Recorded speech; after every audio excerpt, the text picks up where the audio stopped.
What's going on, everyone? I haven't seen you for quite a long time here on YouTube, but last week was actually 6 months since my bone marrow transplant, so I thought I'd revisit you and just talk about what life is like after cancer, and more specifically what life is like for me after my bone marrow transplant. So apologies, this is being taken in the car, but I'm actually driving to the hospital right now, which I'll come back to in a second.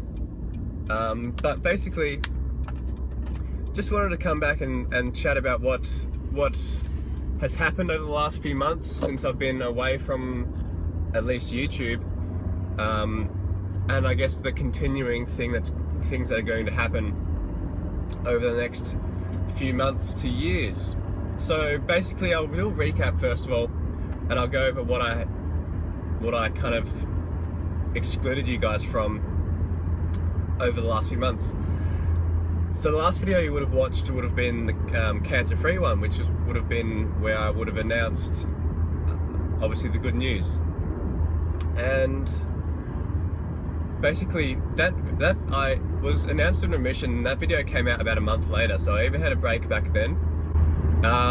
So basically, after the bone marrow transplant happened, I had to wait for my blood counts to recover, to get discharged from hospital, and then I was on immunosuppressant drugs until the doctors and professors found I was well enough to be weaned off.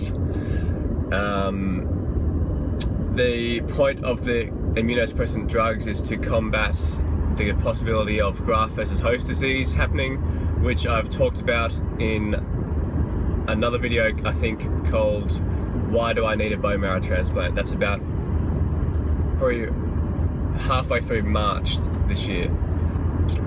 And those were the sort of things that was still keeping me sick, because they are pretty hefty drugs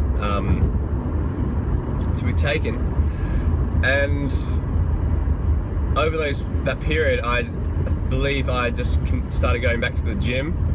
I was still feeling rather lethargic because at the time of being announced in remission, I believe I even said this in the last video, that the doctor said I had the hormonal profile of a menopausal woman. So obviously not the best thing that a 21-year-old male can be told about their hormones, but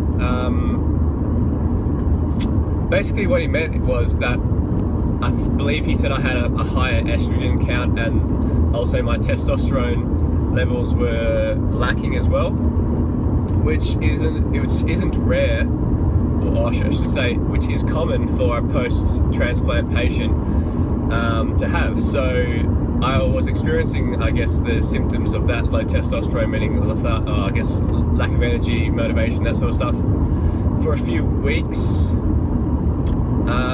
And then I had a blood test about a month ago, a few weeks ago, just to test my hormones, and they said that they've all of my hormones have come back to normal, which is I'm not sure what the normal range is that we test down here, and I didn't probe any further into questioning if it's in the low range of normal or the normal area. But those hormones have come back pretty good, and I don't really dispute that either, because the amount of work I've been able to put into the gym since being back here in Tasmania I guess the amount of progress I've had, I wouldn't have expected that from someone who has little to zero testosterone. So that's another thing. So one thing I guess that people wanted to see the most was the gym transformation over the last 5 months since I started training back in Melbourne again. And it's one of those things that I was a bit lazy, and I didn't have the motivation to film these sorts of videos or even take a camera into the gym. And I've kind of neglected showing you that special journey, because I'm basically back to where I was prior to having my transplant. So basically, when I was had my transplant, or before I was re-diagnosed, I weighed 89 to 90 kilograms. And right now, this morning, I weighed 90.4 kilograms as well, and I'm still relatively lean. Maybe not as lean as previously, but unfortunately I've done all of my gym work without showing you, I guess, the transformation or the points of relevance. So yeah, I'm sorry to disclose, or I'm sorry not to include you in that. But I'll be getting some more footage in the gym very soon, and I'll be doing more videos now as well. But basically, last week, it was 6 months since my transplant, so there's certain things that happen on these periods. So at 6 months, you can have your immunizations again, because I might get the person who's doing these to explain this to you, but basically,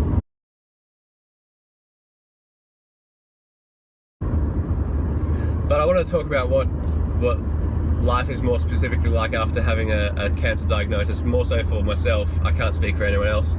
Well, through my experience, when you get announced in remission, the general population seem to believe that you're like 100% totally healthy and there's nothing wrong with you anymore. Well, that couldn't be much farther from the truth, because when I was announced in remission, I was still very rather sick, or rather degenerated at least. So it's kind of hard because people don't really know. This is why I've did the whole YouTube thing to start with, because like the whole topic of cancer is very is not well known.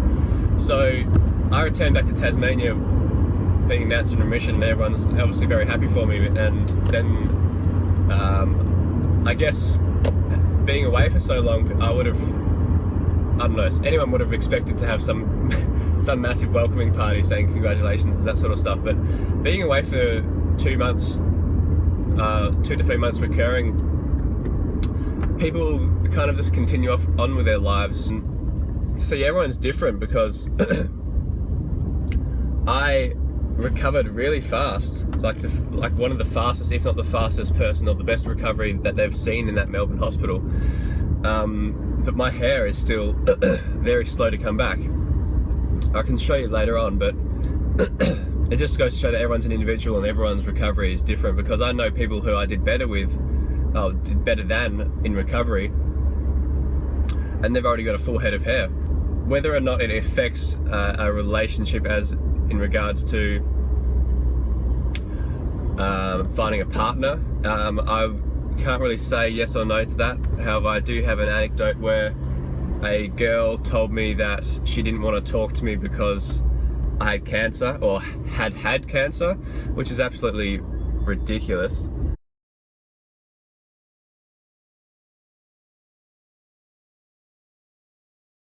But that doesn't really bother me, because if you haven't already picked up, I'm very chilled out about the whole situation, very transparent about what happens, and that sort of minute thing happening, it doesn't really bother me, because yeah, if you put it in perspective, that's not much of a bad thing to happen. Specifically having a bone marrow transplant, I had my overseeing professor, who told me I was in remission, said I shouldn't work for another year. And what that meant was, it's now September 2016, so he wouldn't have wanted me to start working until the early part of 2017, which was rather annoying to hear. It's mainly because, like as I said before, your immune system isn't totally built up. I also saw another doctor, who's my other overseeing professor, and he said that due to my situation and how I was feeling, I should be able to start working pretty soon. So it being over 6 months since my transplant date. So that was about 3 weeks ago, back when I had those testosterone tests done. And I will be starting work again pretty soon. I do want to do more videos, more specifically on what certain things feel like. I do want to do a video on what chemotherapy feels like in general, but more specifically for what it felt like for myself. So let me know if you want to see any sort of those videos, because I think they would actually iron out a lot of the creases in what certain people actually experience in their journeys. And I'll also be doing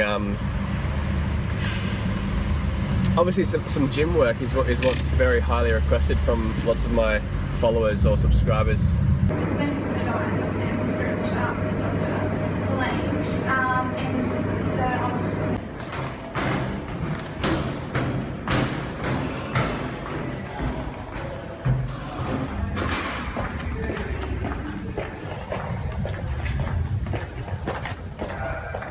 Dialysis. Yep.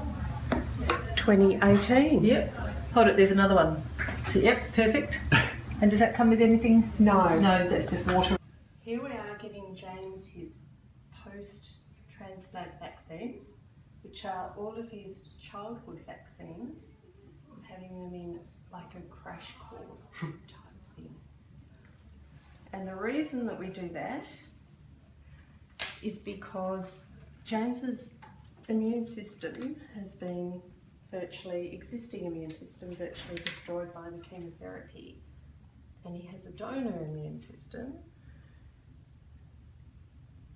and that immune system that's donated, it's not reliably still got the antibodies from the vaccines. So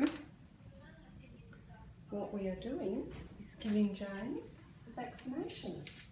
And he's really bled. I've never had anyone bleed like that before. So we'll just hang fire a minute. Probably because he's got such big muscles. Probably. And which ones are we having at the moment? At the moment, James is having Boostrix, which is tetanus, pertussis, and diphtheria, and also polio, and meningococcal, and hepatitis, and pneumococcal. Lovely work. Off the top of your head, done well. Yes. Tick. So there we are. So poor James is having 3 in each arm. Yeah, well, we are going into your muscle, and you have tiny blood vessels everywhere, different sizes, large ones and small ones, and little capillaries on the surface. So it's quite feasible that the needle went through one of those little capillaries on the way into your muscle, and it has bled.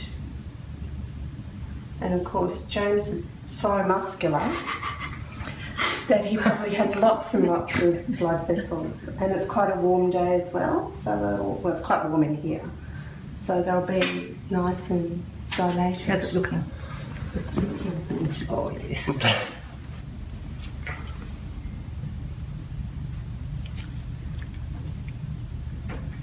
They're not as painful as I remember. Good. It's because of her technique. Is the flu one a bigger needle, perchance, or is it? It's about the same size. All of these vaccines are about 0.5 ml. Yeah. And so is the flu vaccine.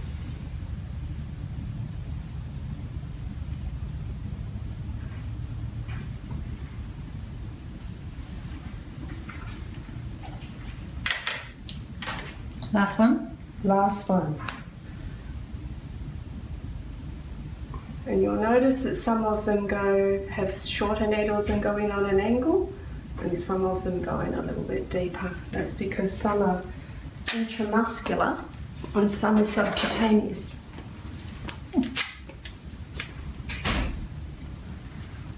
Okay, done. Done. Done well. Fantastic. Well done.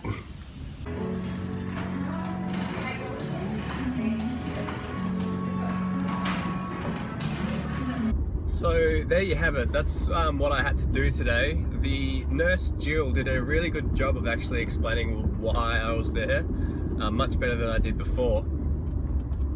And you saw I started bleeding for a bit there. I don't really know why, but maybe because I have a bit more musculature than most patients, or if I have an increased blood flow, I don't know. Anyway, I wanted to talk about more about what my health is like right now. So basically all of my blood counts have returned back to a normal figure within the normal range of a healthy person, and the only thing that is, I guess, lacking or could need some improvement is, one thing is my liver. Through blood tests you can test a certain level in your liver function, and my liver function is slightly higher, meaning that would most likely be due to the high dose chemotherapy I had to go through, and basically the liver just takes my liver just takes a longer time to recover from what I experienced. Well, basically when I went and saw my doctor last month, he said to look out for graft-versus-host disease. What it does, it affects the skin mainly first, and to look out if I have any like diarrhea recurring all the time, because that's an indication that it may be happening.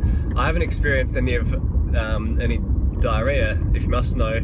However, I have had some skin irritations on my face. On my face, like kind of rashes on my face and stuff, which my doctor last week gave me a corticosteroid cream for it. It basically, I don't know how it works, but I can't remember what it's called. Basically, it's just an ointment that you rub on the rash, and it's gone away already in a week. But it's like a steroid cream. Basically, it has nothing to do with muscle building at all. If people think that steroid means muscle building, it's just a word for the ointment. And that's all the health things I'm experiencing right now. Other than that, my energy levels are perfectly fine. Today went really well. I have to go back next month for another, I guess a top up for that immunization, and then I think in a few months' time I get all 5 more of those immunizations yet again. These are all the things that you had as a baby, but I've got the list, and you would have heard it on when Jill said it, but it's basically stuff like measles, meningococcal. I will be getting my flu vaccination pretty soon. It's nearly summer, so it's not really flu season. However, it is a big thing to get, as it can be quite severe if that happens. Other than that, it is about 4 o'clock. I will be heading to the gym after this, train a bit of legs. I can't really train my shoulders since I've been injected in them all today. So yeah, if you have any questions about what just happened, or any requests as what you would like to see over the next few days or next couple of videos, hit me up in the comment section below, or just comment it on one of my social media platforms if you haven't already followed them. My Instagram and Facebook and Snapchat, all that sort of stuff is down in the down in the description below. But anything else, I want to say thank you for watching the video. I'm sorry it was filmed in the car like this. Rather unprofessional, but I was a bit pushed for time. So once again, thanks for watching, and I'll see you in the next video.